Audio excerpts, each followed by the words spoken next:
IMF ने बिजली की 400 यूनिट तक इस्तेमाल करने वालों को रिलीफ तजवीज़ मुस्तरद कर दी है। माहाना 200 यूनिट वाले सार्फिन के बिल भी कम करने की बजाय अगस्त के बिल किस्तों में वसूल करने की इजाज़त दी है।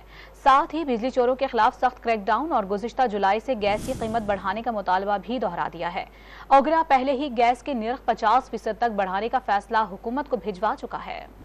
बिजली के भारी बिलों में कमी की उम्मीद दम तोड़ गई। IMF ने 400 यूनिट तक बिजली इस्तेमाल करने वालों को रिलीफ देने की तजवीज़ मुस्तरद कर दी। आलमी मालियाती इदारे ने माहाना 200 यूनिट तक इस्तेमाल करने वाले सार्फिन को बिल 3 माह की अक़सात में जमा कराने की इजाज़त दी है। ये सहूलत भी सिर्फ अगस्त के बिल्स की अदायगी पर है। ज़राए का कहना है कि इस इक़दाम से तकरीबन 40 लाख बिजली के सार्फिन को वक्ती रिलीफ मिलने का इम्कान है, जबकि 400 यूनिट तक रिलीफ की सूरत में 3 करोड़ 20 लाख सार्फिन मुस्तफीद हो सकते थे। IMF ने हुकूमत से बिजली चोरों के खिलाफ सख्त क्रैकडाउन का भी मुतालबा कर दिया है। निगरान वज़ीर तवानाई मोहम्मद अली पहले ही कह चुके हैं कि बिजली की चोरी खत्म होने तक लोगों को सस्ती बिजली नहीं मिलेगी। IMF ने 1 जुलाई से गैस टैरिफ में भी 45 से 50% तक इजाफे का मुतालबा किया है। ज़राए के मुताबिक ओगरा गैस के निर्ख 50% तक बढ़ाने का फैसला हुकूमत को पहले ही भेज चुका है।